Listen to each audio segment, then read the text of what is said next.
Let's get the show on the road, folks. Up and running, some of us anyway. Some of us are running faster than we've run for a while. And I'm not too sure whether it's in a straight line or whether it's up Trevor's totem pole or down Trevor's totem pole. I'm not too sure, but we better be careful about those analogies.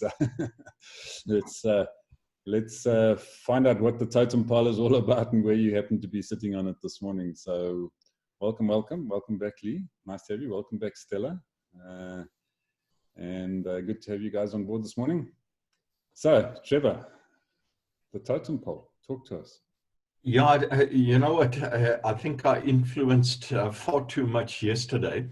And I really don't want to over-influence at this stage. I'd like to hear what other people feel about this concept of a single line totem pole. And so all I'm going to point out is of the almost 8 billion people on this planet, is there someone, if we put all of these people in one straight line, in other words, some type of hierarchical analogy of some kind, with whoever you want to be right at the top of the totem pole, and some poor individual right at the bottom of the totem pole, where would you fit on this totem pole? And what sort of hierarchies are you working with? So it's just playing around. Is it a metaphor? Is it an analogy? Where do we fit? And I've got some ideas about it, but I don't want to influence the direction of this thing too much more than that. So I'll come back in after everyone else has had a comment. All right, great. Thanks, Trevor. So yeah, totem poles. Welcome on, Paul. Good to see you again. We've been missing you. Nice to have you back on this morning. So fantastic to be here. Yeah, I thought I should come and formally say I'm going to be AWOL. I'm teaching every day, 8:30 until 4. I've got a 4-week contract to teach market research and marketing classes to SMEs. It's grueling. Well, that's fantastic. It's business, eh? That's great. That's really excellent. We're pleased for you that you've got the business going and you've got some work there. So well done. We will miss you though. We will definitely miss you. But yeah, pleased that you've got something on the go there. Lee's also been doing a bit of facilitating as well, but not quite that volume. But she was missing yesterday in action as well. So doing some facilitation. So that's really great. Good stuff. So. Okay, who do we pick on? Who's on the totem pole ride this morning? So, Guy, let's start with you. Shit, my brain's still trying to warm up. I thought Trevor was going to give his his input first. So, yeah, the totem pole. To me, it doesn't actually mean much. I must admit, I don't. You know what I mean? Will I bow to the Queen or say, "Good afternoon, President"? No, I won't. You know what the hell? Maybe I'd bow to the Queen because I got a British passport and I'll have a little bit of, you know what I mean? Although I'm not British, and I might have a little bit of, emotional, whatever the ladies call it. So I might do that. But yeah, the totem pole doesn't work for me. Really, doesn't actually mean much to me. I don't put anyone up there. There's only a higher being. That's what it is. I try not to look down on people, but if people draw the first blood with me, then I'll look down on them. It's quite a simple principle. So, but I try and give them cause not to draw first blood. So yeah, the totem pole doesn't work for me. So that's about my 35 seconds, so thank you. No, that's great, Guy. We certainly don't want everybody to agree all the time. Otherwise, there's no point in having these discussions. So, it's all about getting different perspectives and ideas. So yeah, thanks for that. So Jasper, how's your totem pole working this morning? I understand the analogy.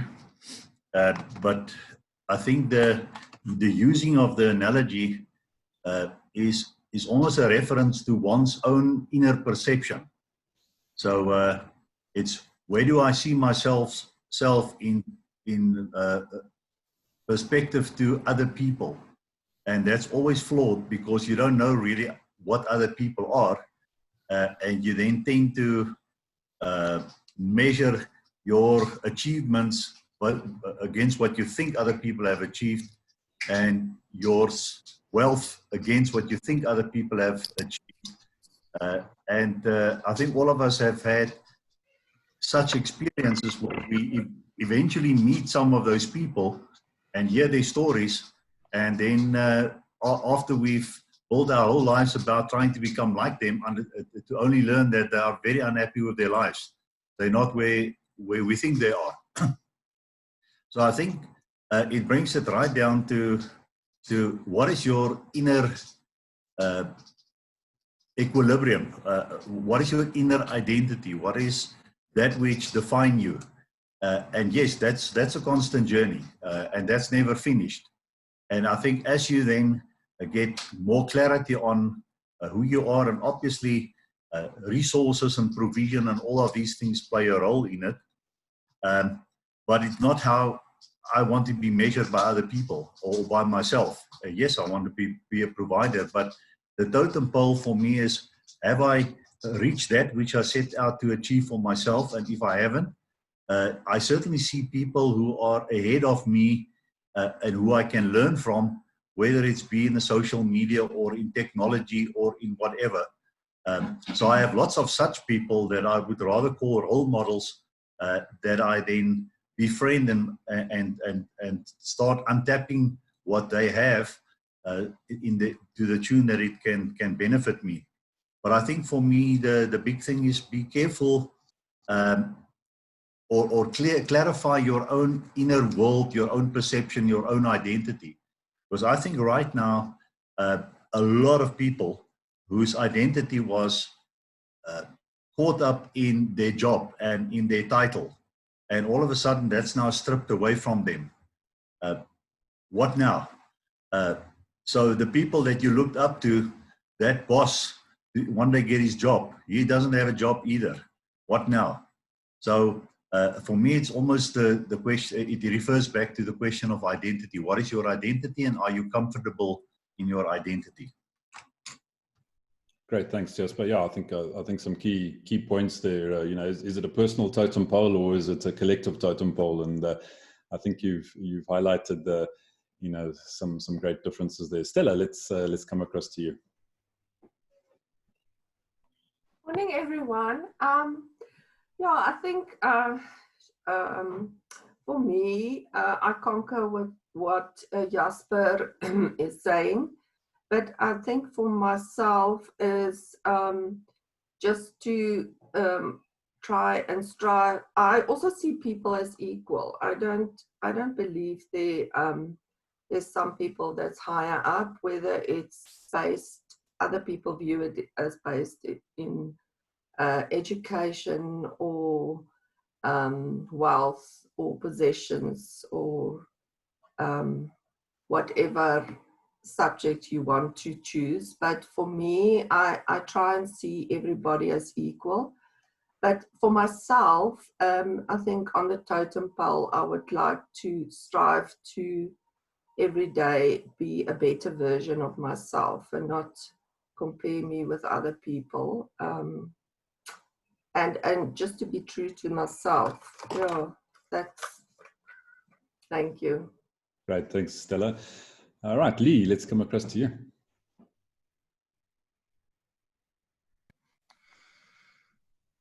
Yeah, I've got lots of thoughts buzzing. I guess the one is that it depends on what principle you are choosing to base that particular hierarchy.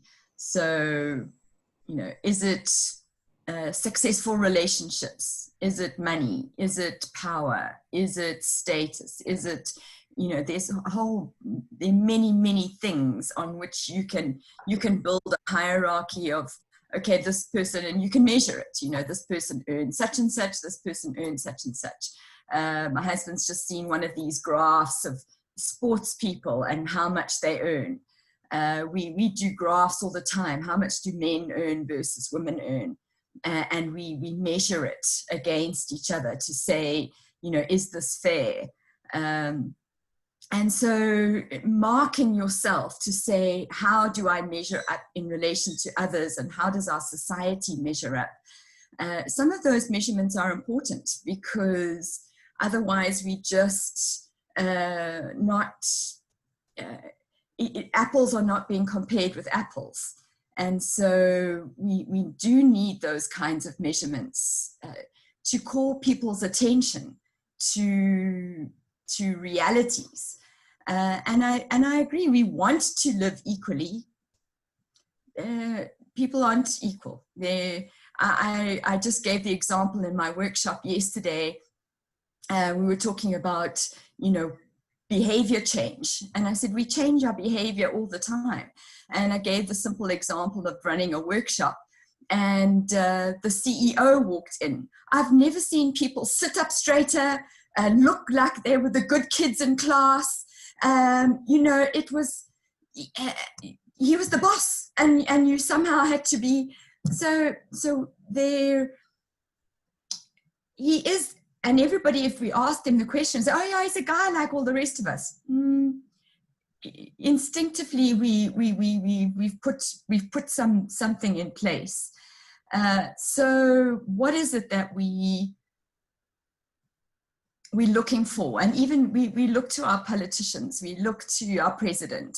We have expectations that says, be the leader we want you to be at this moment in time. And as soon as we have those expectations, we are putting that person ahead of ourselves, because we're expecting more of them than we expect of ourselves. So I throw that in. And then I also think there are that I do look up to, and I do want to be like, might not want to be like all of them, but there are parts of them that I recognize, even if I don't know them. But I see something in them, or the way that they've coming across, that I say, I would really like to be more like that. And are there things that I can learn from them as a result? That's me. Great, thanks, Lee. Yeah, I think some interesting concepts. You know, is it a societal totem pole? Has it been put in place through conditioning and education and expectation? So is it in fact reality? You know, you picked on a couple of great examples there. I think politicians, you know, for me, there's been a switch. You know, in the old days they used to be called civil servants, which means they served the populace. You know, and now they seem to be civil autocrats and dictators. You know, telling the populace what to do and how to do it. Is that a switch that we've allowed, or is it something that is just you know, just taken place as a result of deference of power, deference of our own you know, interests and desires? So yeah, I think some interesting things there. So Umpa, let's come across to you. Okay, I was just trying to catch up and understand what, because I'd never heard this term before. But I'll go with Lee's explanation of it. Yeah, so where do you place yourself on it, and does it mean anything to you? Well, you know, I was raised by a very staunch Ndebele family. And in my home, I'm married to a Ndebele man. And so Ndebele culture is just at the center of our lives. So in that, there is a hierarchy in some way, which is anchored around respect, and which is anchored around the different roles that we all play in the home, including our children. You know, is there somebody who's got a superior position to somebody else in the home? The answer to that is no. But we earn the respect by fulfilling our bit within this little universe that we call our home, anchored in Ndebele culture. Then moving outside of my home, then Ndebele culture is very patriarchal. So the men are the the heads, the women are the necks, and then everybody else follows. But what I've seen in Ndebele culture is that the women are the most powerful. So again, that the whole idea around hierarchy for me was dismantled then. And then being raised by such a confident woman who wasn't intimidated by anything. She's always said, everybody has got a bit of human in them, and you appeal to that, then there's nobody bigger or better. And going into qualitative research and studying emotions, I've realized that as well, and that's been very instrumental in how I navigate the world. So I don't generally see hierarchies, or have people that I think there's people that I admire, that there's people that I would love to emulate, because of the things they do and the way that they do them. But I don't generally see hierarchy, because I try to approach life from a humanitarian aspect. I appeal to the humanness in somebody, but not to their position, if that makes any sense. Thank you. Great, that makes absolute sense. Thanks, Mpho. Yeah, I think a great analogy. I mean, you described a totem pole almost perfectly when you spoke about the hierarchy. The head, the neck, and the body. That's the concept. But I think you've put it nicely into perspective. So thanks very much for that. Cecile, are you with us this morning? Are you multitasking as usual? Okay, I'll try. Okay, I'll try. Sure.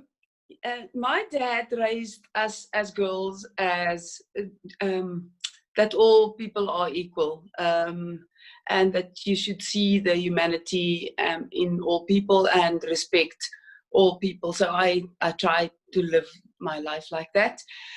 But interesting, when my sister was now the ambassador in Sweden, you meet other people at the top of their totem pole and you think they should be fantastic. But as a human, we've got this strange perceptions that if people are not good in English, you kind of think they're a bit less than what you are. For instance, the one of the ambassadors in Sweden was that she used to associate a lot with was Japanese, and the other one was Chinese. So that when they got there, they were not really good in English, but they are extremely clever and fantastic people. And when you see them with their people, you see how everyone looks up to them.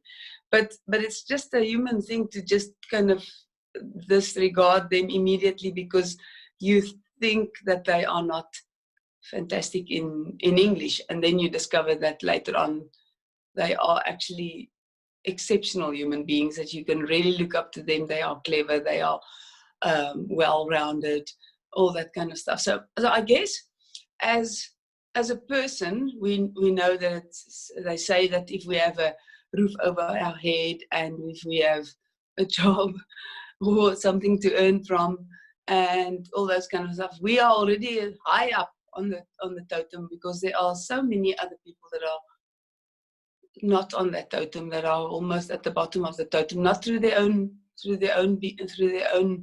doing, but it just is like that. And it would be interesting to see how they claw their way up the totem pole.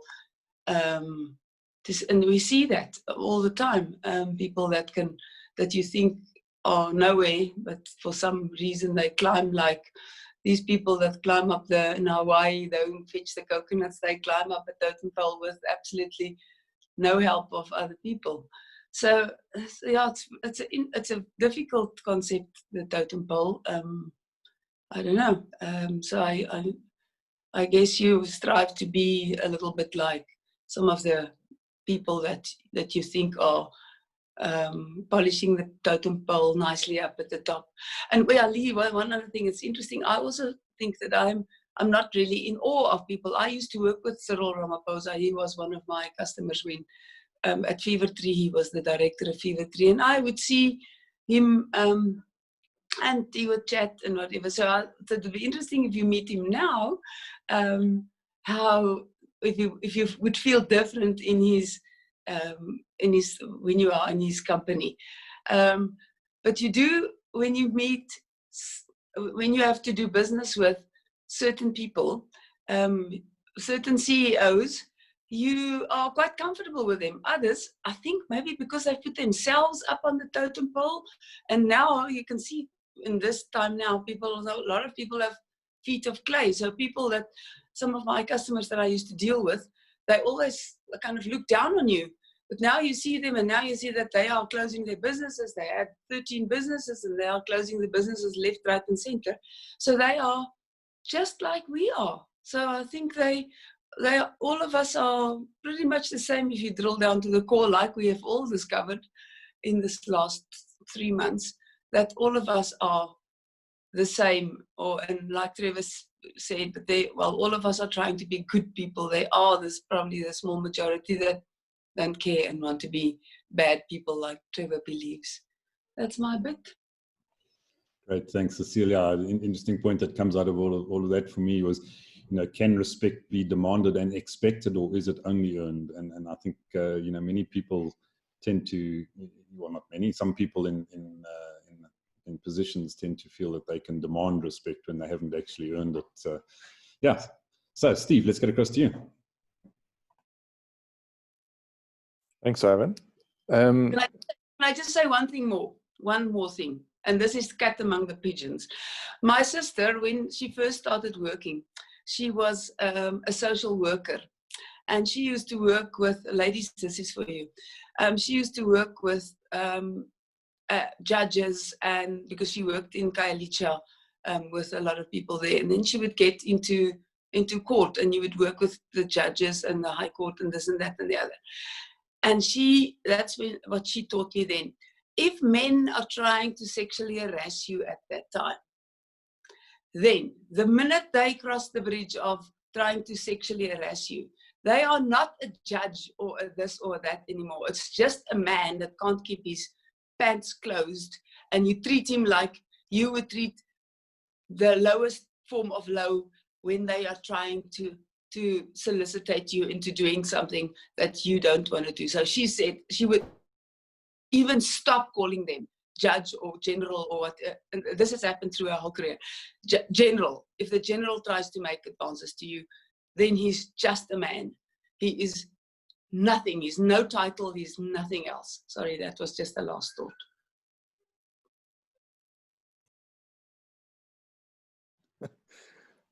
I like that, Cecile. The people in my life that I've met that insist on introducing themselves to me as Dr. this or Reverend that or whatever, and I make a point to go out of my way to find their first name, and then I call them only by their first name. And as often as I can in public, I'll shout at them across the room, "Hey, Gary, how's it going?" Because I think that kind of social hierarchy is unhelpful for us. And I don't have anything against a doctor who spent a lot of their life studying towards the skill set they have and the impact they have on society. But I think the framework of this kind of social hierarchy is actually false and comes from a very defensive mindset. And I think it's a very immature way of being human. And so I think of,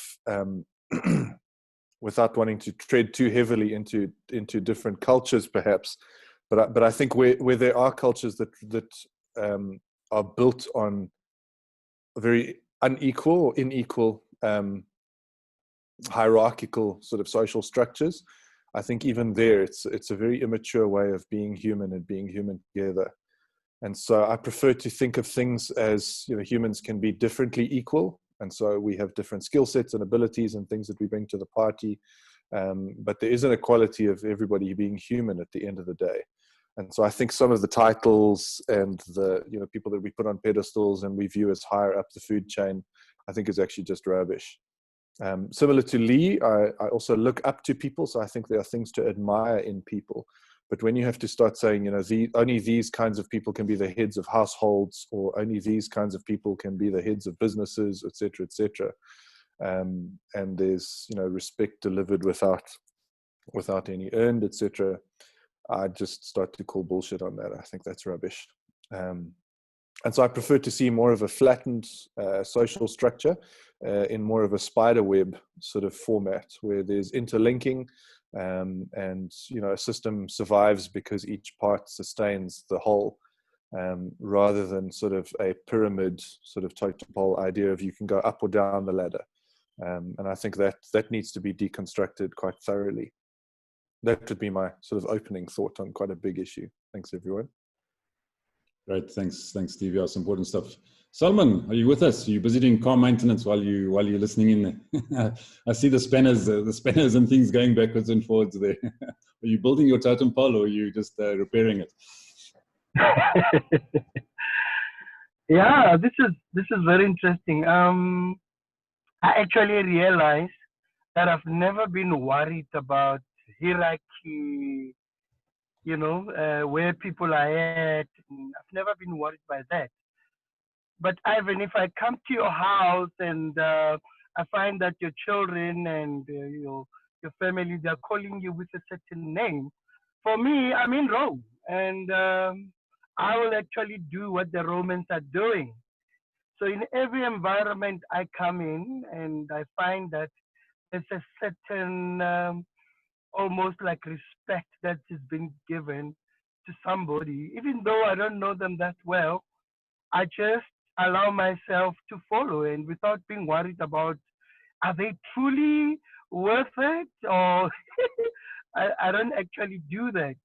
I think, but from my side, when I think about hierarchies as well, from an individual point of view, I think about values and how I've been trying to run away from a lot of the values that were in my own family as I was growing up. Lots of fear, lots of despair, discouragement. And so what I've tried to do, even when I started to become a Christian, was to actually start rebuilding values that brings honor, that brings respect and compassion, grace, so that there's actually quite calmness and peace that's happening within the family. So the people that obviously I will look up to, so that I can be able to infiltrate these into my family, are the people that are around me, the people that I'm learning from, as if they don't have their own mistakes. But you and I will find ourselves in a space where we actually are learning from others anyway, And then from people that are leaders, presidents, and all that, there's people that I really love a lot, even though they're not perfect, but people's persistence. I mean, when I think about Nelson Mandela, he's persistent, just fighting and fighting and fighting for the right thing, and without him getting discouraged. A lot of sports people, when we start to mention their names, we don't necessarily look at their lives, but we honor their discipline, how they train and all that. So that's actually how I look at a lot of these from my side. And I find that the things that I like, people like Jasper. I don't know if you're there. I love Jasper. I love his story. I love how he feels that he was fighting and then he didn't do well, and then I actually love that. I look up to people that I'm able to also know that they actually did some mistakes here and there, and just learn from that and not follow the same mistakes that they did. Yeah, thanks. Great, thanks, Solomon. Some good points there. Great, thank you, Mpulelo. Yes, let's come across to you.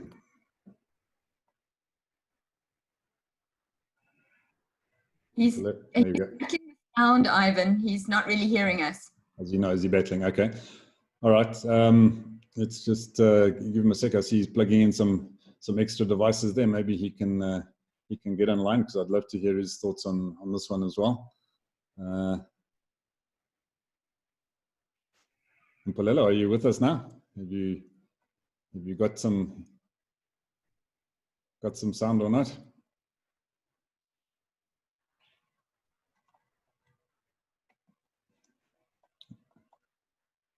Okay, looks like he's coming online. Mpulelo, are you with us now?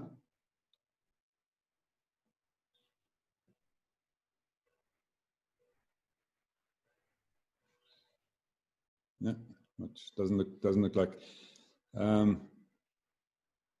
All right. Okay. Look, Mpulelo, if you can hear me and you can get on, you are able to enable your mic. Please let us know. But I see you are struggling a bit with your tech this morning for some reason. Ivan, maybe type him something in the chat box.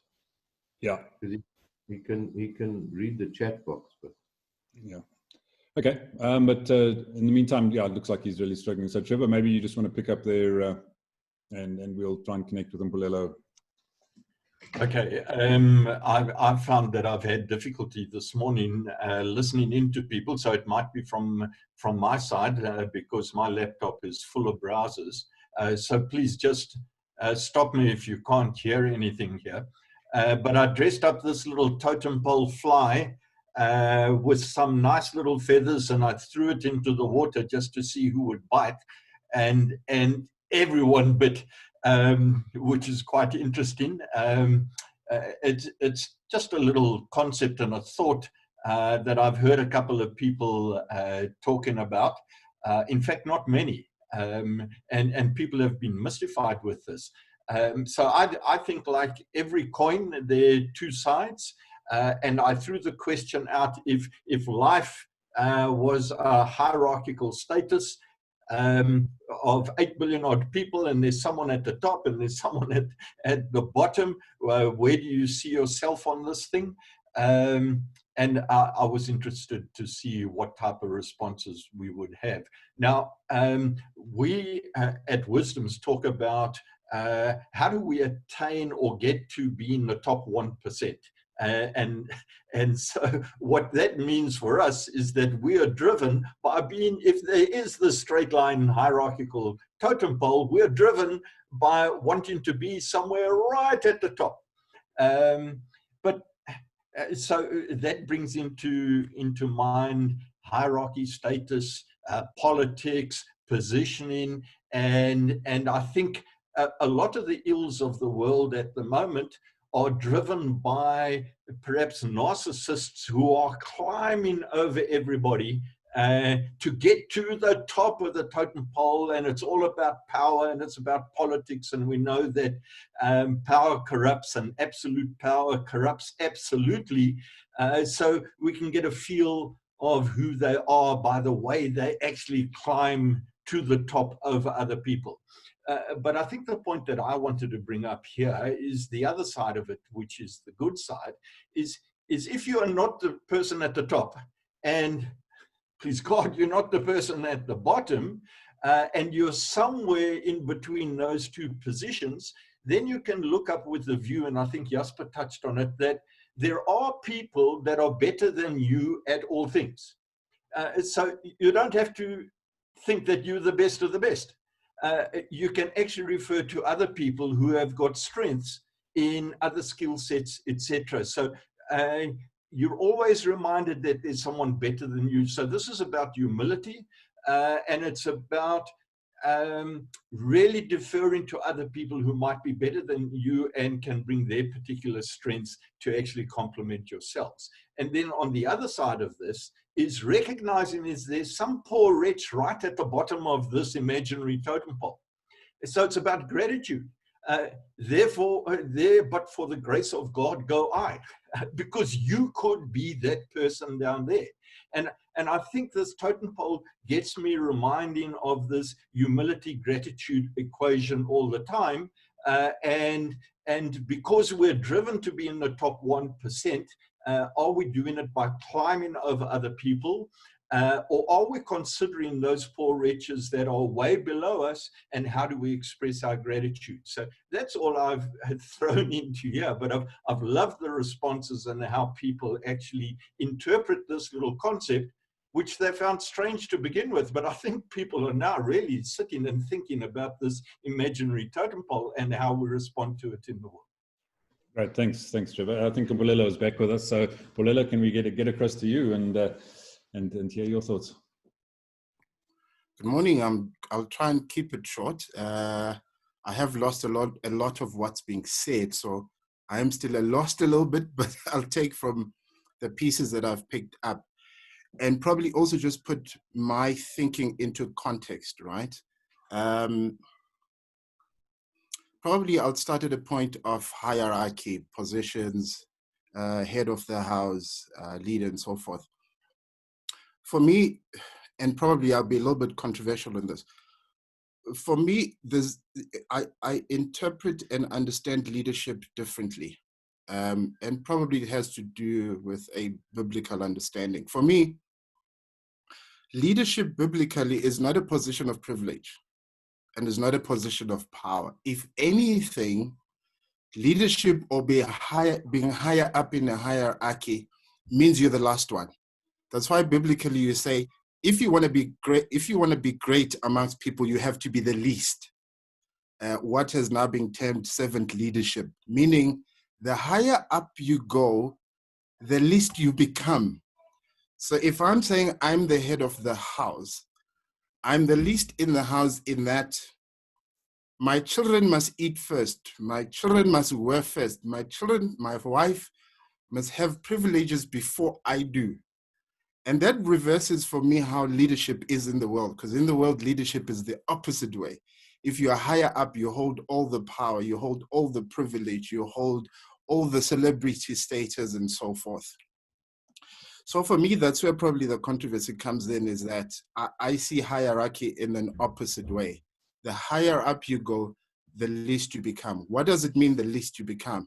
It means everybody else comes before you. So I'm using a silly example. My wife, my kids must eat and be full before I can start eating, if I'm saying I'm the leader and the head of the house. In actual fact, being a leader will show by the people that are below you. If those people become greater, become better, do more, and are empowered, it reflects on the leader that you are. So if you're a leader and you look at your people and you have a greater number of people that are poor, a greater number of people that are struggling, a greater number of people that are at the bottom, then there's something wrong with that particular leadership. So that's why I'm not opposed to hierarchy. I just see hierarchy differently.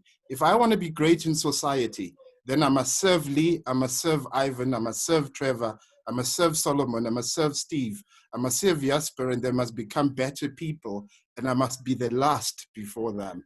That's my, yeah. Absolutely fantastic, and Mpulelo, thanks very much for that. I think you nailed it in wrapping this thing up. Trevor mentioned people clambering over other people to climb up the totem pole. I think what you said is people need to be reaching down and lifting people up the totem pole rather than clambering over them. And I absolutely agree. That's the best definition of leadership that one can actually have there. So fantastic. Thanks very much for that. Right, Lee. Back on the spot again, as always at the end of the session. So wrap up for us and tell us your thoughts for tomorrow. Trevor started talking about this totem pole, and he gave this analogy of climbing up. And I can't, throughout this conversation, I can't help but think, and it's an old analogy that from a book called Hope for Flowers, of two butterflies.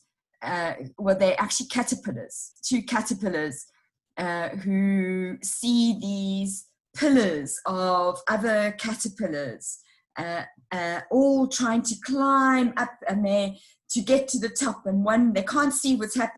All they know is they must go up, they must go up, they must go up.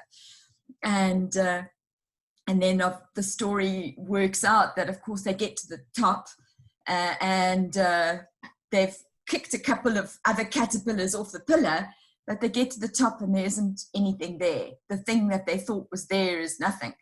And then they have to actually let go of that. You think of Mpumelelo, what do you need to become? You need to die, you need to come into this little cocoon, and then you transform, and then you truly fly, and you discover your true self.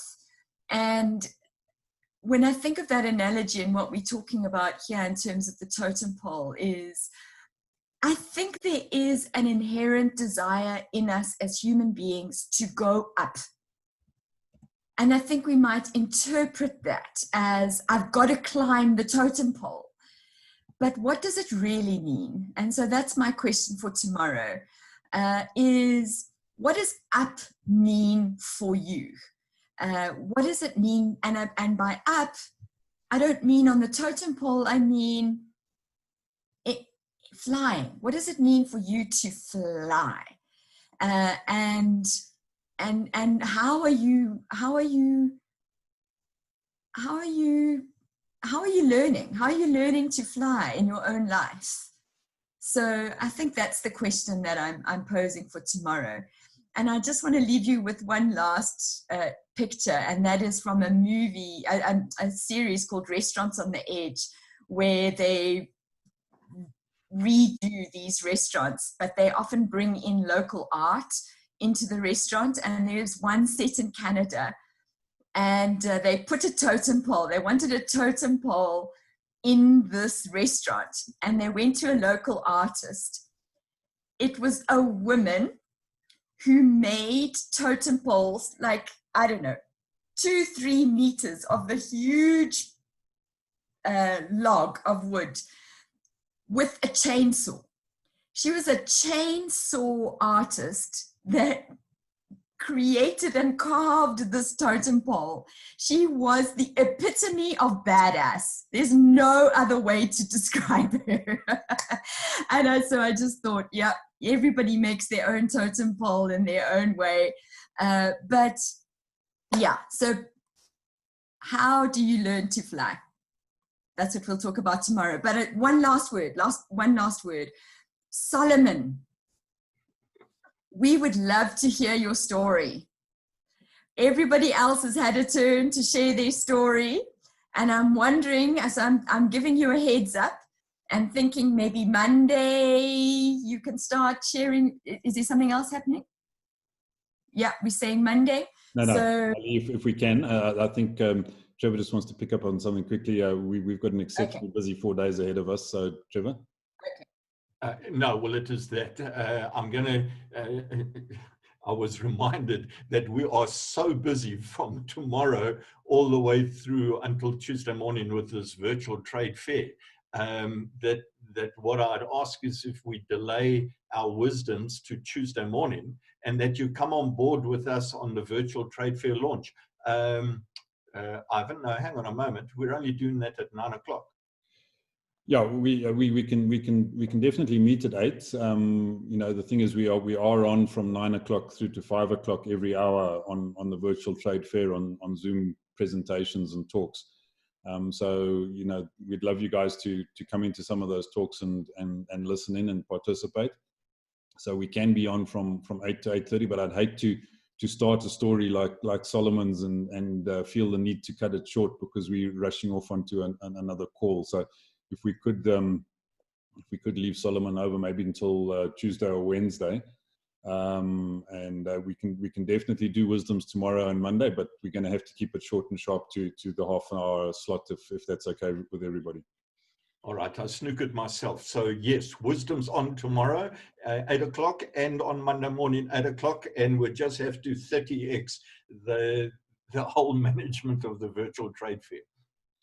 But absolutely, please, folks, if you can pop into the virtual trade fair, it's virtualtradefair.africa is the website. It's open to everybody. It's free to all, and you can get online. As I say, we've got 32 presentations over the course of the 4 days, one every hour, starting from 9 o'clock through to 5 o'clock on a range of different topics and conversations and issues. And we've also got people exhibiting their products and services and businesses in the process as well. And you know, if you have got the chance and the time to get online and set yourself up with a little exhibit that's also completely sponsored by the chamber for this event, so we'd love to have you on board there as well. And we're a bit remiss in probably not having mentioned this earlier, so apologies for that. But we've been scrambling. Doing all these different things. So please join us if you can. If you can't, not serious, but love to see you again tomorrow morning at 8:00, and we'll take it from there. So have a great one, everybody, and see you tomorrow. Cheers now.